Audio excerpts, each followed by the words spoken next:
નમસ્કાર, સ્વાગત છે દરેક મિત્રોનું અમારી channel life science with professor ની અંદર. આજની થિયરી જોઈએ મોર્ફોલોજી ઓફ ફ્લાવરિંગ પ્લાન્ટ, એટલે કે સપુષ્પી વનસ્પતિમાં બાહ્યાકાર વિદ્યા.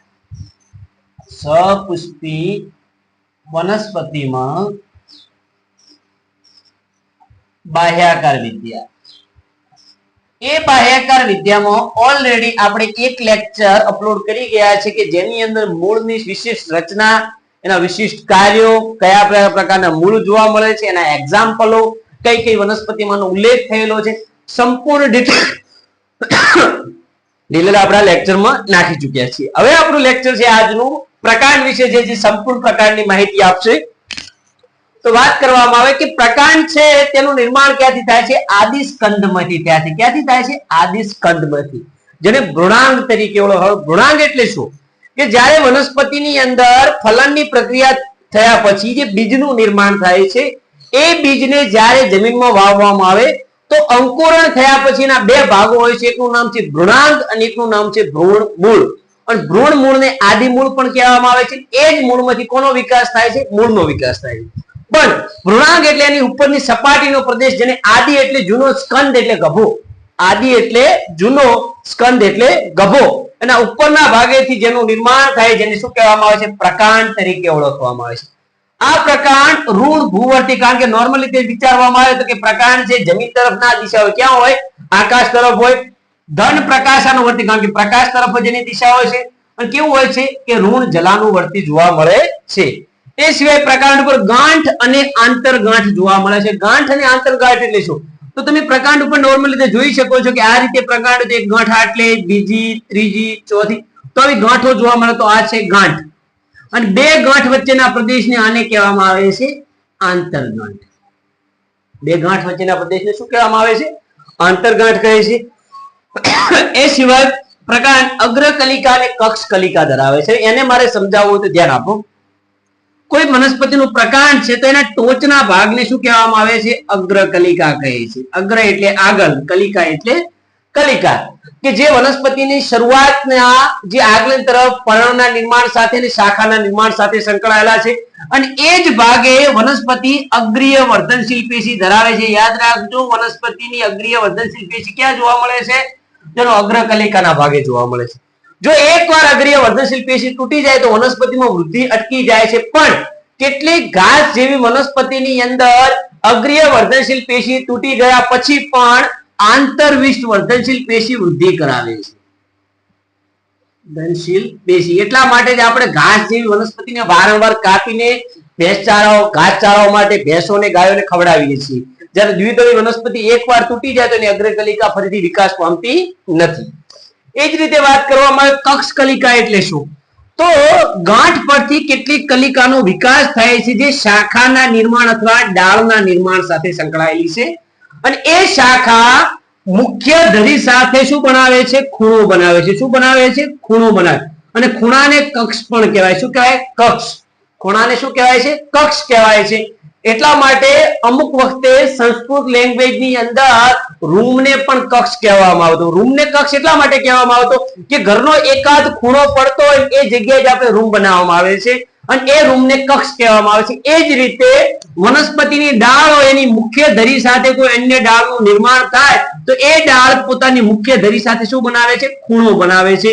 અને એ જ ખૂણાને કક્ષ, અને ખૂણા ઉપરથી ઉદ્ભવતી કલિકા ખૂણા કલિકા ના કહેતા શું કહેવામાં આવે છે? કક્ષ કલિકા તરીકે ઓળખવામાં આવે છે. ત્યાર પછી આગળ જોઈએ કે જેનું નામ છે શાખા વિન્યાસ. તો હવે શાખા વિન્યાસને આપણે ડિટેલમાં જોવાનું છે. શાખા વિન્યાસમાં આગળ જોવા જઈએ તો શાખા વિન્યાસને બ્રાન્ચિંગ તરીકે ઓળખવામાં આવે છે. બ્રાન્ચિંગ એટલે શું? તો કે બ્રાન્ચ, નવી નવી શાખાઓ. તો એના બે ભાગ પાડવામાં આવે છે. એકનું નામ છે યુગ્મ શાખી, એકનું નામ છે પાર્શ્વીય શાખી. તો યુગ્મ શાખી કે અગ્રકલિકા સતત વિભાજન પામીને બે શાખા સર્જે. એક્ઝામ્પલ તરીકે આપણે વનસ્પતિને વાવવામાં આવી, આ અગ્રકલિકા છે, વિભાજન પામીને બે શાખા સર્જે. આ રીતે આના પણ આગળ જતા બે શાખા સર્જે, આની પણ બે સર્જાય, આની પણ બે શાખાઓ સર્જાય, આ પણ બે શાખાઓ સર્જે, આ પણ બે શાખાઓ સર્જે, આની પણ બે. એમ સતત આ પ્રકારનું જો કોઈ વનસ્પતિની ડાળોનું નિર્માણ થતું હોય તો એને યુગ્મ શાખી શાખા વિન્યાસ કહે છે. એક્ઝામ્પલ તરીકે રાવણ તાડ એનું સારામાં સારું એક્ઝામ્પલ છે. શું નામ છે? રાવણ તાડ એનું સારામાં સારું એક્ઝામ્પલ છે. ત્યાર પછી આગળ જોવા જઈએ પાર્શ્વીય શાખી, કે પાર્શ્વ બાજુએ જો વિકસતી હોય એનો મતલબ કે અગ્રકલિકા નહીં પણ ક્યાં આ સાઈડમાં આ રીતે ડાળનું નિર્માણ થતું એને પાર્શ્વીય શાખી કહેવામાં આવે છે. એના બે ભાગ છે, એકનું નામ છે અપરિમિત ને એકનું નામ છે પરિમિત. અપરિમિત એટલે શું? અગ્રાધિવર્તી ક્રમમાં શંકુ આકાર કે પિરામિડ આકાર ધારણ કરે છે. તો કઈ રીતે? ધ્યાન આપો કે આ વનસ્પતિનું પ્રકાંડ છે તો એક ડાળ અહીં વિકાસ પામી તો એક અહીં, એક અહીં તો એક અહીં, એક અહીં તો એક અહીં. હવે આ પ્રકારની રચના હોય ઉપર જતા જઈએ એમ થોડોક નાનો થતો જાય, ઉપર મોટું થતા નીચેના. હવે આ પ્રકારની રચના છે તો કેવી રચના જોવા મળે? તમને શંકુ આકાર કે પિરામિડ આકારની રચના જોવા મળે છે. એના એક્ઝામ્પલની વાત કરવામાં આવે તો આસોપાલવ, સરુ વગેરે. ત્યાર પછી પરિમિત શાખા વિન્યાસની વાત કરવામાં આવે કે અગ્રકલિકા નિષ્ક્રિય થઈ જાય છે અને કક્ષમાંથી કક્ષ કલિકા વિકસે છે. તો એક્ઝામ્પલ તરીકે આ રીતનું હોઈ શકે કે આ અગ્રકલિકા નિષ્ક્રિય થઈ ગઈ તો અહીંથી કક્ષમાંથી કક્ષ કલિકા વિકસે છે. અને આ કક્ષ કલિકા જો એક જ ધરી ઉપર વિકસે તો એકાર્કજન્ય કહેવામાં આવે. શું કહેવામાં આવે? એક જ ધરી ઉપર. એનો મતલબ કે એક જ આ ધરી ઉપર વિકસે તો એને શું કહેવામાં આવે છે? એકાર્કજન્ય તરીકે ઓળખવામાં આવે છે. અને એની અંદર અલગ અલગ ટાઈપ વાત કરવામાં આવે કે એમાંથી એક જ નવી શાખા નિર્માણ થતી હોય છે એક શાખી શાખા વિન્યાસ કહેવાય. પણ કેવો? પરિમિત શાખા વિન્યાસ. અને એક જ તરફ જો જમણા અથવા ડાબી તો જમણી, હવે દાખલા તરીકે આ છે તો આમાંથી એક આ આવી રીતે આવી રીતે આ રીતે આ એક જ તરફ આગળ નિર્માણ પામે છે અને એક તો વિકાસી એટલે કે અશોક તરીકે ઓળખવામાં આવે. અને જો બંને બાજુ નિર્માણ પામતો આ રીતે બંને બાજુ નિર્માણ પામતો હોય તો તેને ઉભયતો વિકાસી તરીકે ઓળખવામાં આવે છે કે જેનું એક્ઝામ્પલ કોણ છે? આંડ સાંકળ છે. કોણ છે? આંડ સાંકળ છે. એવી રીતે વાત કરવામાં આવે કે જો બે નવી શાખા વિકસે તો દ્વિશાખી, જેની અંદર એક્ઝામ્પલ ગુલબાસ અને કરમદી, અને બે કરતા વધારે હોય તેને બહુશાખી શાખા વિન્યાસી લાલ, કરણ અને કોટોનની અંદર આના એક્ઝામ્પલો જોવા મળે છે.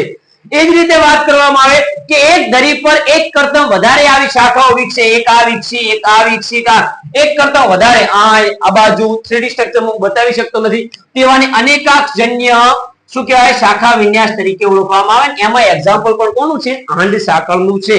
આ સિવાય શાખા વિન્યાસમાં અન્ય ડિટેલ જોઈએ કે જે શાખા વિન્યાસ સિવાય અન્ય વાતો કરવામાં આવે પ્રકારની અંદર. તો પ્રકારને બે ભાગમાં ડિવાઈડ કરવામાં આવે કે હવાઈ અને ભૂમિગત. હવાઈ એટલે કે જમીનની ઉપરની સાઈડ જોવા મળતા હોય કેવા હોય? ટટ્ટાર, મજબૂત અને કાસ્ટમાં, એનો મતલબ કે લાકડા ધરાવતા હોય છે. પણ કેટલાક પ્રકાંડ પાતળા હોય, નાજુક હોય ને દોરડી જેવા જોવા મળે છે જે નબળા પણ હોય છે. જો એ જમીન ઉપર પસરાઈને જોવા મળતા હોય આમ પથરાઈને તો એને ભ્રૂ પસારી કહેવામાં આવે. જો કોઈ સાથે કોઈની ઉપર આમ વેલાની જેમ ચડતા હોય તો વળવેલ કહેવામાં આવે છે. અને જો અડુની વેલની જેમ આરોહણ કરતા હોય તો એને આરોહી પ્રકાંડ તરીકે પણ ઓળખવામાં આવે છે. એ જ રીતે ભૂમિગત પ્રકારની વાત કરવામાં આવે તો કે હરિતદ્રવ્ય વિહીન હોય કારણ કે જમીનમાં હોય છે. નાના અને સલ્કી પર્ણ ધરાવતા હોય. સલ્કી પર્ણ એટલે શું? તો અમુક પ્રકાંડ ઉપર નાના ફોતરા જેવી રચના હોય છે. નાના ફોતરા જેવી રચના હોય છે ને ફોતરાને શું કહેવાય? સલ્કી પર્ણ કહેવામાં આવે છે. તેઓ ખોરાક સંગ્રહી પણ હોઈ શકે છે અને આ જ ખોરાક છે એમની સુષુપ્ત અવસ્થામાં એમને પોષણ પૂરું પાડે. જ્યારે નિષ્ક્રિય હોય ત્યારે પોષણ પૂરું પાડવામાં મદદરૂપ થાય છે. એ જ રીતે ભૂમિગત પ્રકાંડ છે એ ક્યારેક પોતાના પર હવાઈ પર્ણો અથવા કલિકા વિકસાવે છે જે વાનસ્પતિક પ્રજનન સાથે સંકળાયેલા છે. કોની સાથે સંકળાયેલા છે? વાનસ્પતિક પ્રજનન સાથે સંકળાયેલા છે. હવે પછી જે થિયરી છે પ્રકાંડના કાર્યો, પ્રકાંડના સામાન્ય કાર્યોની વાત કરવામાં આવે તો કે પ્રકાંડ એ વનસ્પતિના પર્ણોને પ્રકાશ સંશ્લેષણ મળી રહે એ રીતે ગોઠવે છે. કઈ રીતે ગોઠવે છે? પ્રકાશ સંશ્લેષણ મળી રહે એ રીતે ગોઠવે છે. અને બીજી વાત કે વનસ્પતિના પાંદડા સૂર્યપ્રકાશની હાજરીમાં ટટ્ટાર કેમ જોવા મળે છે? કદાચ આવું ક્વેશ્ચન કોઈના મગજમાં થતો હોય તો તમને હું ક્લિયર કહી દઉં બેટા કે ઓક્સિનની ક્રિયાવિધિ, કોની ક્રિયાવિધિ? ઓક્સિન નામના અંતઃસ્ત્રાવની ક્રિયાવિધિ આમાં ખૂબ જ ઇમ્પોર્ટન્ટ રીતે સાબિત થાય છે. કઈ રીતે? કે જો પ્રકાશ પડે એટલે પાંદડાઓમાં રહેલો ઓક્સિન છે એ નિષ્ક્રિય ના થાય એટલા માટે પાંદડાના પાછળના ભાગે સંતાઈ જાય, જેને ઓક્સિનનું સંતાવવું કહે છે. અને પાછળના ભાગે સંતાઈ જવાના કારણે એનો પર્ણદંડ કેવો બને છે? ટટ્ટાર બને છે. જેના કારણે વનસ્પતિ પ્રકાશની હાજરીમાં પાંદડા કેવા જોવા મળે છે? ટટ્ટાર અને મુલાયમ જોવા મળે છે. જ્યારે રાત્રિ દરમિયાન કેવા જોવા? નરમ જોવા મળે છે. રેડી? બીજી વાત કરવામાં આવે કે તે પરાગનયન, ફલન અને બીજ વિકિરણ માટે વનસ્પતિના પુષ્પ તેના ભાગોને એ રીતે ગોઠવે છે જેથી સરળતાથી આ બધી પ્રક્રિયા થઈ શકે. તેમજ પાણી અને ક્ષારનું વહન જલવાહક પેશી દ્વારા કરે છે. ક્યાંથી કરે છે? તો કે મૂળથી કરીને વનસ્પતિની ટોચ એટલે કે પર્ણ સુધી, અને ખોરાકનું વહન પર્ણથી કરીને વનસ્પતિના મૂળ સુધી કરે છે. તો આ છે પ્રકાંડના સામાન્ય કાર્યો. ત્યાર પછી વિશિષ્ટ કાર્યો જોઈએ.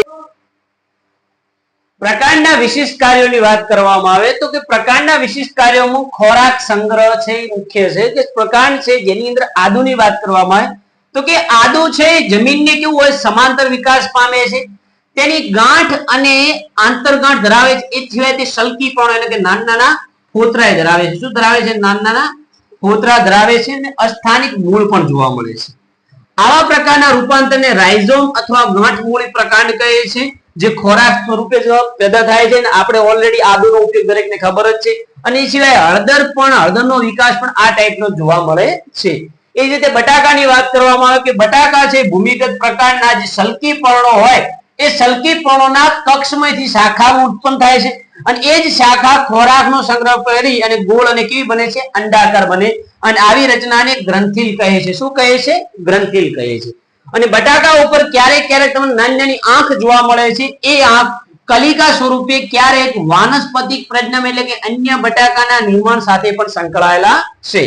અને સુરણની અંદર ખોરાકના આ સ્વરૂપને વજ્રકંદ કહે છે, જે ગાંઠમૂળીનું સંગઠિત સ્વરૂપ છે. તે એક જ આંતરગાંઠમાંથી નિર્માણ થાય. એનો મતલબ કે એક ગાંઠથી બીજી ગાંઠ વચ્ચેનો પ્રદેશ છે આ ભાગ સંપૂર્ણ રીતે ફૂલીને શેમાં કન્વર્ટ થયો છે?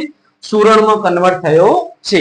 હવે બીજું વિશેષ લક્ષણની વાત કરવામાં આવે વાનસ્પતિક પ્રજનન તો કે ઘાસ, અબૂટી અને બ્રાહ્મી જેવી કેટલીક વનસ્પતિની કક્ષકલિકામાંથી પાતળી, લાંબી અને આંતરગાંઠો ધરાવતી એટલે આ ટાઈપની રચના. પાતળી, લાંબી અને આંતરગાંઠો ધરાવતી આ ટાઈપની રચના જે જમીનને સમાંતર ગોઠવાય જેને ભૂસ્તારી કહેવામાં આવે છે. અને એના દ્વારા આ પ્રત્યેક ગાંઠમાંથી એક નવી ઘાસનું નિર્માણ થાય છે. તો આ પણ એક પ્રકારનું શું છે? વાનસ્પતિક પ્રજનન છે. ત્યાર પછી જળ શૃંખલા જેને પ્રિસ્ટિયા કહેવાય છે, જળકુંભી જેને આઇકોર્નિયા કહેવામાં આવે છે, જેની કક્ષકલિકામાંથી ટૂંકી, જાડી અને સમક્ષિતિજ શાખા વિકસે છે, જેને ભૂસ્તારિકા કહેવાય. પેલા ભૂસ્તારી કહેવાય, તને શું કહેવાય? ભૂસ્તારિકા કહે છે. અને પ્રત્યેક કક્ષકલિકામાંથી એક નવી જળ શૃંખલા અથવા જળકુંભીનું નિર્માણ થાય છે. અને ફુદીનામાં અધો ભૂસ્તારી એટલે કે જમીનના નીચેથી, અને વીરો, હંસરાજ અને સ્ટ્રોબેરી જેવી વનસ્પતિની અંદર વીરો એટલે કે કમાનાકાર રચના આ ટાઈપની રચના હોય જેને વીરો કહેવાય. તો એમાંથી પણ એક નવા છોડનું નિર્માણ થાય છે. તો આ તો વાનસ્પતિક પ્રજનન. અન્ય વિશેષ લક્ષણ જોઈએ. વિશિષ્ટ લક્ષણમાં રક્ષણની વાત કરવામાં આવે તો કે કેટલા પ્રકાર રક્ષણનું કામ કરે કે જેની અગ્રકલિકા અથવા કક્ષકલિકા તીક્ષ્ણ અને ધારદાર બને, જેને પ્રકાંડ કંટક તરીકે ઓળખવામાં આવે છે. તો કરમદીની વાત કરવામાં આવે કે કરમદીની અગ્રકલિકા દ્વિશાખી પર્ણવિહીન પ્રકાંડ કંડકમાં રૂપાંતર થાય છે. જ્યારે મેદી અને દાડમમાં કક્ષકલિકા એ સમકન્વર્ટ થાય છે તો કે કાંટામાં રૂપાંતર થાય છે. અને એની એ જ કક્ષકલિકા ક્યારેક પર્ણ અને પુષ્પના નિર્માણ સાથે પણ સંકળાયેલી હોય છે. અને ગુલાબ જેવી વનસ્પતિની અંદર છાલ સૂળ હોય છે અને બહિરુદભેદ કહેવાય. છાલ સૂળ એટલે શું બેટા? ધ્યાન આપો કે વનસ્પતિ ઉપર નોર્મલ રીતે આવી રીતે એક કાંટો તો હોય છે, આવો તીક્ષ્ણ ધારદાર કાંટો આવો જોવા જ મળતો હોય છે. પણ અમુક વખતે તમને આવા વાંકડિયા કાંટા જોવા મળતા છે. વાંકડિયા કાંટા છે ક્યાં જોવા મળે?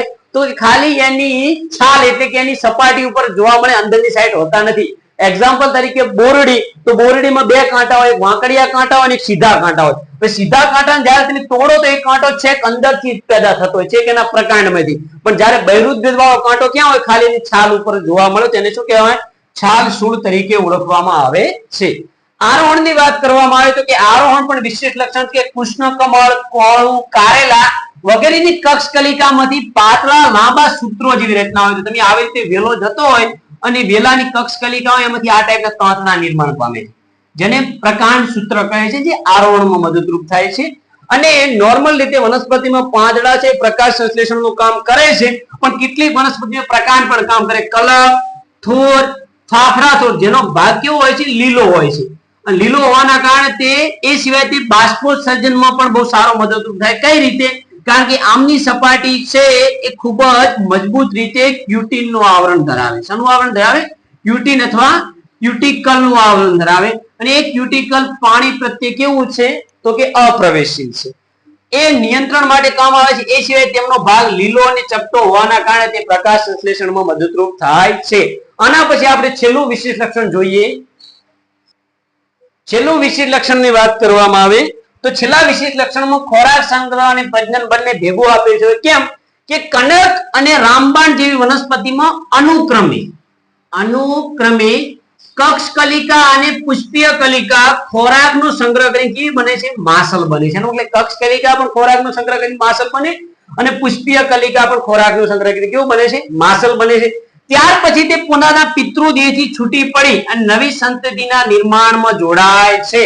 તો આવા પ્રકારની રચનાને પ્રકલિકા કહેવાય. પણ કોના માટે? આ કનક માટે. તો રામબાણ માટે શું કહેવામાં આવે છે? પુષ્પીય પ્રકલિકા તરીકે ઓળખવામાં આવશે. તો આ હતા પ્રકાંડના વિશિષ્ટ કાર્ય, શાખા વિન્યાસ તથા તેની રચના. હવે પછીનું આપણું જે લેક્ચર આવશે એની અંદર પર્ણના પર્ણ વિન્યાસ, પર્ણના કાર્યો અને પર્ણના વિશિષ્ટ કાર્યોને આપણે જોઈશું. આઈ હોપ કે અમારું લેક્ચર આજ તમને બહુ સારું લાગ્યું હશે. અમારી ચેનલને વધુમાં વધુ સબસ્ક્રાઇબ કરો. આપણે અત્યાર સુધી 38 લેક્ચરો અપલોડ કરી ચૂક્યા છીએ. આ લેક્ચર સાથે 39 લેક્ચરો થશે. તો ધીરે ધીરે અમે નીટના બધા જ લેક્ચરો ચલાવી રહ્યા છે, જેના કારણે તમને કોઈ પ્રોબ્લેમ ના થાય. અમારા આ લેક્ચરની અંદર ખાલી તમને 15 કે 20 મિનિટની અંદર અમે સારી રીતે તમને સમજાવવાનો ટ્રાય કરી રહ્યા છે. ગુજરાતી ભાષામાં તમે અગર અભ્યાસ કરતા હોય તો તમે સરળતાથી આ બાયોલોજીને સારી રીતે સમજી શકો છો. તો મળીએ એક નવા અંદાજ સાથે. જય હિન્દ, જય ભારત.